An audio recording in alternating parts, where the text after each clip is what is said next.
Welcome to We Got Goals, a podcast by asweatlife.com. I'm Kristen Guile. On this podcast, we talk to high achievers about their goals. And in our fifth season, we're doing that, but with a twist. This year, we're inviting listeners just like you to get your questions answered in a segment that we're calling Goals to Go. We asked listeners to tell us where they were stuck in their goals, and we've done a little bit of matchmaking with our guests. So on today's episode, we are talking to Claire Bao. She is the general manager of Brooklyn Boulders here in Chicago, and she's also a Lululemon ambassador and a rock climbing expert to us. I don't know if she would call herself an expert, but she's an expert to the A Sweat Life crew. So first, we're going to talk about some of the big goals she's set and achieved before, and some of the goals she is going after in the future. And then we're going to bring on our guest. Hester Lam is on the show to get real answers to a real question that she is working through as she pursues a goal, specifically climbing her first 510. So, Claire, thank you so much for being here. I told our audience a little bit about you, but we'd love to hear it in your own words. So tell us a little bit about your background, how you got to Chicago, how you found yourself rock climbing, and what your life looks like right now. Thanks for having me. So I'm Claire. I've been climbing for about a decade. Ironically, I'm from upstate New York, but discovered climbing when I was at University of Illinois in Urbana-Champaign, which is very, very flat. So this past year has really been ramping up to prep our new 40,000 square foot facility in Lincoln Park.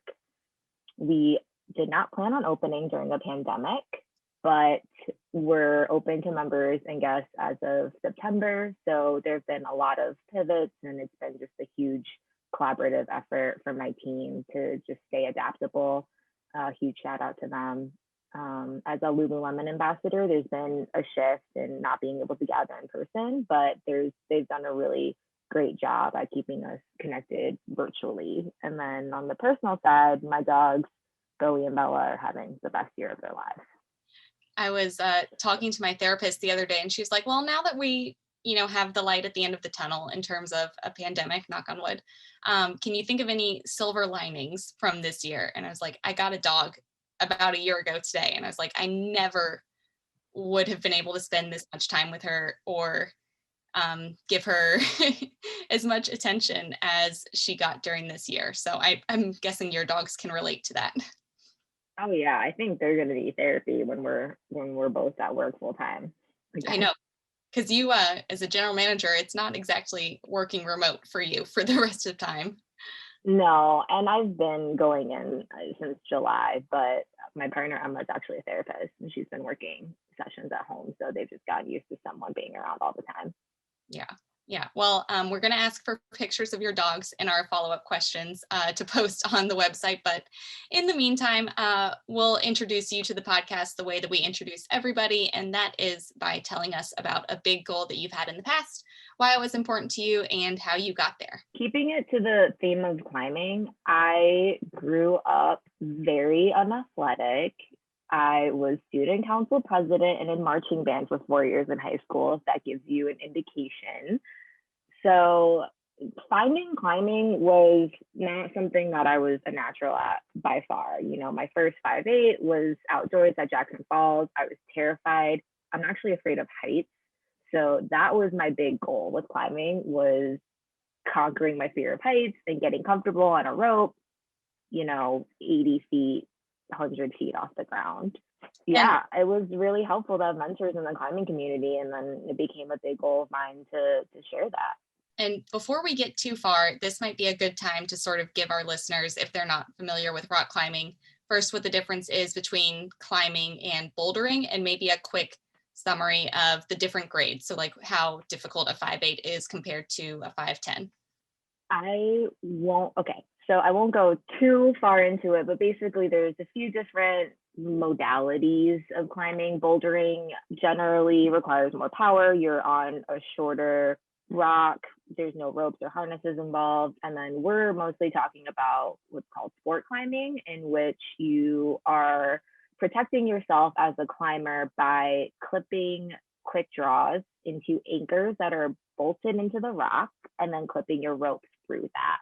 Then, of course, you have your belayer on the ground that's managing the rope for you. So the grades we use in the US are based on the Yosemite decimal system. And the 5, it always starts with a 5. And that just essentially means vertical climbing, you want to have protection or gear with you. And it ranges from 5.5 to 5.15. Grades tend to be subjective based on where you're climbing and who was like the ascensionist or the first person that put up the route. But in general, we consider beginner-ish grades to be anywhere from a 5.5 to a 5.8, and then intermediate and so on. Nice. And I bet Brooklyn Boulders website has a lot of good info on this too. So I'll link to that as well in the show notes. And that way people can do a little bit of extra reading. You mentioned that it really helped you to have like a mentor and to have a community when you were working towards this first goal of like conquering your fear of heights and getting on that rock. I'd love to hear you talk a little bit more about like anyone who was particularly instrumental in helping you get over that hump. Or in general, I think rock climbing, one of the things that I know about it is that it is a really tight-knit community. Like Brooklyn Boulders is a place where people just go to hang out and to have a good time and to climb with their friends. So could you tell us a little bit more about the community aspect of rock climbing? Yeah, for me, it was the climbing club at U of I. There were, the upperclassmen that would take their time and show us the ropes. At Brooklyn Boulders, I think something that has really made me fall in love with the community is just the motivation, right? Just like cheering on your friends, finding new people to climb with. Even just watching climbers that are better than you can learn so much about movement and technique. So I do feel like while it is an individual sport, it is a very social individual sport. Yeah. I used to go to y'all's ladies' night, and it was just so much fun, like to see the different people who would come in and, have different samples of snacks and beverages and a DJ. And it is a really fun thing that I'm looking forward to getting back to, especially now that Lincoln Park is going to be open. Can you tell me, is it open all the way right now? Yeah, so we opened in September and we're open right now. Yeah, so it's been kind of a crazy change with all of the tier mitigations and capacities and things like that, but we are operating at 40% capacity now. We're bringing back yoga and group fitness classes since we were just cleared to do that last week. So I'm excited.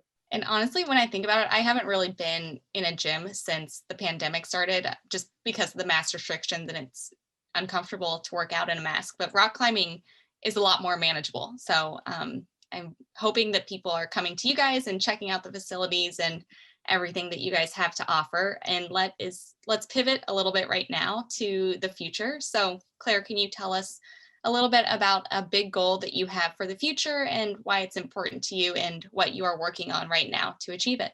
Yeah, so I came onto this new position. I've been with the West Loop since 2014. I started working the front desk, and then it became evident that there was a real opportunity for me to turn this into a career. And I think my goal for the future is just continuing to grow the climbing community, continuing to grow as a leader. I'm a big believer in continuous feedback loops, relationship building with the team, prioritizing the member and guest experience is really important to me, and just making the perception of what can be an intimidating sport feel really welcoming, especially through my own experience. And I think the next big goal, now that we're open and fingers crossed that, cases are stabilizing, that we're increasing the access to the sport through partnerships with nonprofits, especially with youth.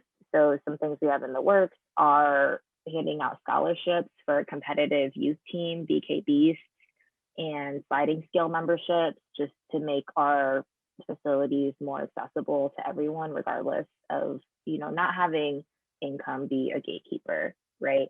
And then also just this year's taught me prioritizing mental and emotional health is just as important as the physical health. Climbing for me is both.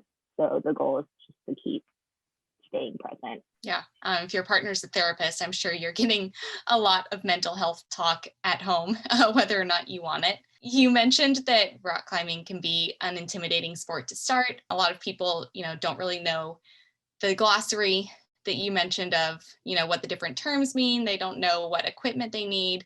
And a lot of people are, like you mentioned, scared of heights. So do you have any advice to someone who's maybe curious about rock climbing, but doesn't quite know where to begin? I honestly think the first step is grabbing a friend and just coming in. I think people have a perception that you need to, have upper body strength or be able to do a pull up or, these misnomers that just aren't really a barrier.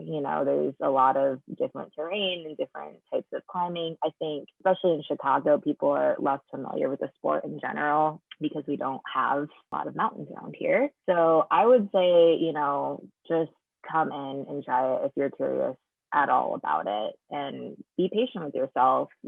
Go at your own speed. There's no one pressuring you to do anything that you feel uncomfortable doing. Yeah. I took my first, is it the Learn the Ropes class that you guys put on at BKB? Yeah. I went to that with my friend Julie, gosh, probably like 5 years ago. It was a long time. And it just makes it so much more fun to like have a buddy, have an ally there.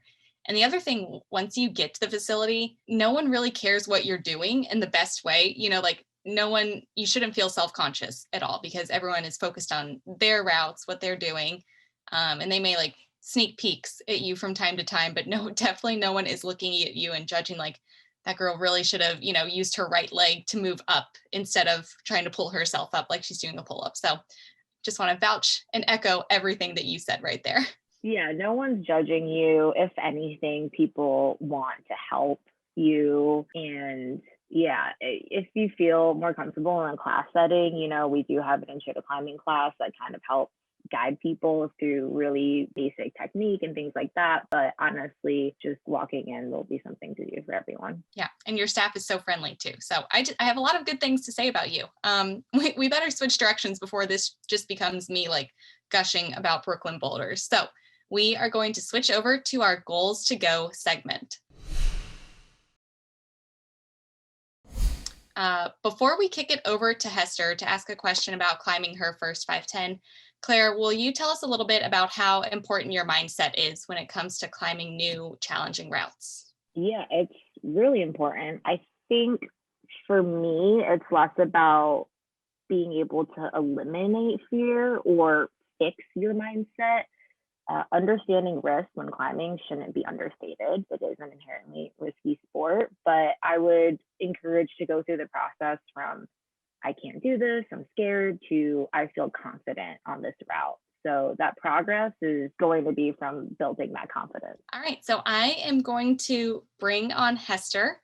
Hester, we are so excited to welcome you to We Got Goals. So why don't you tell us a little bit about your goal in your own words and what you've done so far to reach it? Hi, Kristen. Hi, Claire. Nice to talk to you today.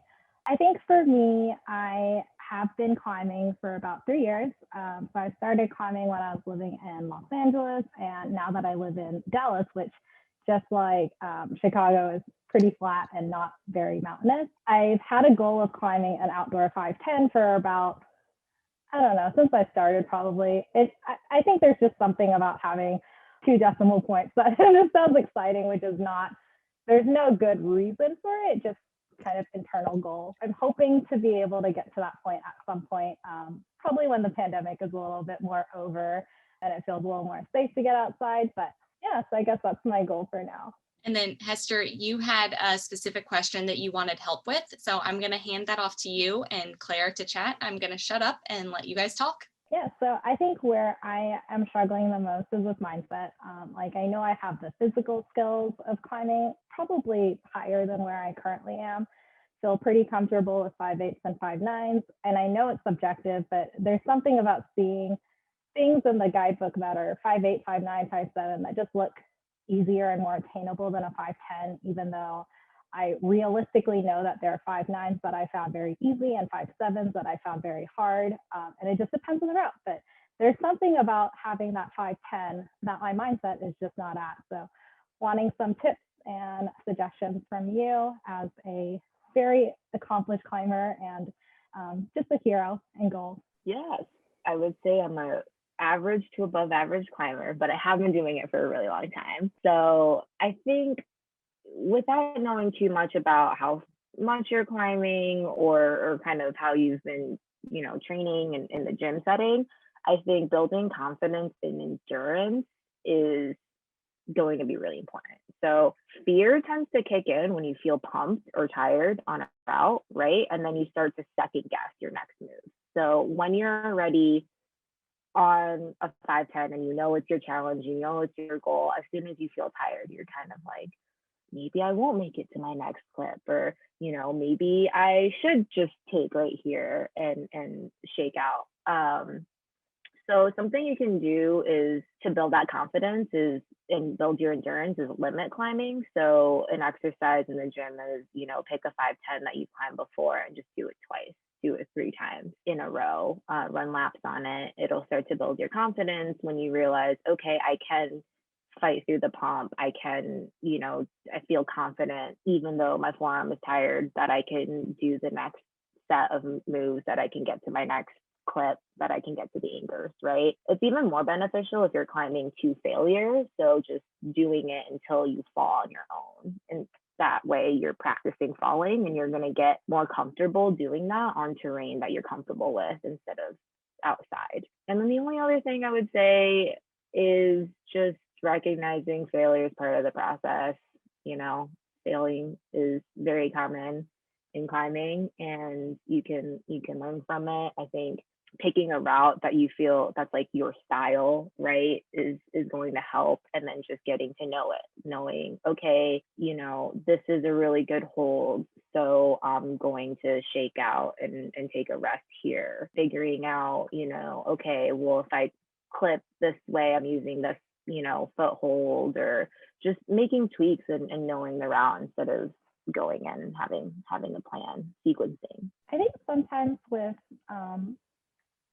the increased use of Mountain Project, I think there's a lot of focus on fighting and red pointing things. And I think part of my fear of failure comes from not being able to on-site something, which is silly. I recognize, but I think there's like so much accomplishment based from seeing other things on Mountain Project that sometimes I forget that I climb for fun. Yeah, and that's part of it. Everyone kind of wants to look at that route and read the description and be like, oh, okay, like this route has a lot of crimps on it. Like that'll be my, I'm gonna shine and I'm gonna on-site it. But yeah, climbing should be fun, and there are ways. If you're training and understanding when you're getting afraid, understanding like when you start to second guess yourself, and then working through that and trying to identify, like, is it, when I'm feeling pumped, is it just when I'm at a certain height, or,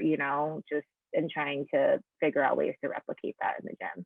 Yeah, for sure. I think it's normally like a foot right before the clip that I start second guessing myself the most.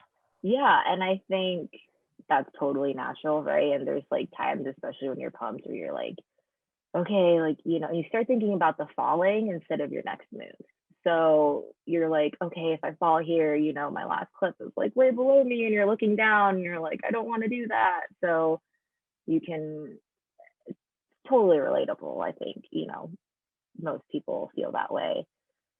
And yeah, I would say just, being able to feel more confident that you're gonna do the next moves, trying to focus on looking up and being like, okay, these are my next holds, these are the next 3 moves. Like, it's just like breaking it down to be like, okay, it's just 3 more moves to the bolt, instead of being like it's 20 more moves to the anchors, right? Like, I just have to do 3 more moves, I'm gonna clip, I'll breathe, and then I'll keep going. Yeah, for sure. I think back to mindset, I think it's really interesting that you talk about focusing on the next moves rather than the fall, because I think when I climb, I very frequently think about how big the fall is going to be versus, oh, I can totally reach that, or that's very attainable. It's definitely something I can do physically. But I think I focus so much of my mind on the what ifs and the downsides that I don't really focus on the positives. So that's definitely something I'll have to work on. Yeah, I think, again, that's natural. It's just about understanding and assessing. A lot of climbing is assessing risk, right? And then there's like perceived risk, and then there's actual risk, right? So sometimes it helps to be like, okay, am I actually at risk you know, sometimes like at the start of a climb before you're at your second clip, like yes, like there is a greater risk associated, but a lot of times what we're perceiving as risk, you know, might feel scary, but we're not actually in danger, right? So, and I think it can take away from just enjoying the climb sometimes too, if you're, you know, thinking about how you're going to fail instead of thinking about how you're going to succeed. And that confidence can be a huge difference maker, I think. Awesome. So much of that was relatable even outside of the climbing community, just in terms of like reaching for a big goal and at some point getting afraid of failure instead of thinking about how close you are to success. And I think even the non-climbers in our listener pod will be able to find something to relate to in there. Claire, I'm curious, because this is something I've been reading about lately. Do you ever visualize yourself tackling a big route before you are about to do it? Does that incorporate into any of your like planning or I don't actually know what on-siting means, but I'm going to try and use it. Do you do that when you're on-siting? So on-siting is where you haven't seen anyone climb the route and you haven't touched it yourself, and you complete it without falling or taking, which is like taking a break, sort of. So an on-site, is more coveted, right? It's like I just walked right up to it and I did it, and you know, whatever. So and then there's other variations. So, you know, you can sending a route or completing a route is like maybe you've done it before, maybe your partner went up first, so you knew, you know, clipping stances or holds or whatever. Visualization. Anyway, so yeah, visualization. So yeah, sequencing is huge. I think that's kind of what we call it. You know, I guess not so much as like on the ground, like picturing myself at the anchors, although I'm sure that's helpful, but it's more so like looking and figuring out a plan, right? Like, okay, this is the terrain, this is the move, like if it's overhung or like, you know, the angle of the wall is steeper, right? Being like, okay, like this is my plan to get through this section. I'm gonna, you know, have this that above this clip looks like there could be a really good rest there. So I'll try to shake out or chalk up there and then, you know, keep going. So yeah, I think visualizing and sequencing and having a plan is really key. Well, before we go, we have a little bit of end matter where, Claire, we got some questions from listeners to ask you, and I forgot to send them to you in full transparency. So she is answering these off the cuff in the moment. So first up, how do you transition from indoor to outdoor climbing? Really great question. I would say find mentors, find people at the gym or that work at the gym or, you know, climbing Facebook groups, whatever. Find mentors that it is really different, right? So find people that can help guide you in that transition. I know a lot of different climbing gyms also have classes where you can pick up skills that you need to learn, like lead belaying or, you know, cleaning a route, things like that. That's also really helpful. The American Alpine Club, I believe, has like meetups, and different mountaineering groups have resources. So I would look into that, but I would discourage people that have only climbed indoors just to go out on their own for the first time. Safety first. If you are new to rock climbing, or if maybe you've been doing it for a while, but you're ready to take it to the next level, what sort of investment should you expect to make in terms of gear or any other supplemental things? It depends what kind of climbing you want to do, right? If you're bouldering, you know, maybe getting a more aggressive pair of climbing shoes that downturn more. I think your, you know, startup kit for sport climbing is investing in a rope, investing in some quick draws, you know, your harness, your shoes, your belay device will give you access to, honestly, you know, anything sport climbing related. In terms of, you know, taking it up a notch, I think just having goals, like understanding what you want to do. Like, do you just want to open up access and travel to beautiful places, you know, and climb? Or, you know, do you really have like a set goal of, you know, a grade or a destination or something? So I think it depends. All right. And the last one, for runners, there are marathons, or if you're really crazy, ultra marathons. What is a big, crazy goal for climbers that is fun to dream about? Oh, so many. I think for a lot of rope sport trad climbers, it's Yosemite. I think it's Hester's completing a not route. cute. Yeah, like Half Dome, just being somewhere that magnificent and doing something, I think is kind of a marathon goal. And then there's crazy people that do like mountaineering too, and like K2 and all that stuff, and that I just can't even wrap my head around. Definitely is very enticing to some, but I hate being cold, so I can't imagine ever doing that.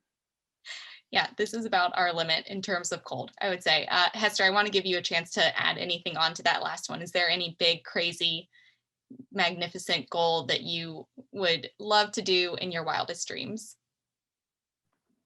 So actually, the North Texas American Alpine Club recently took a trip to the Grand Tetons and did a traverse across.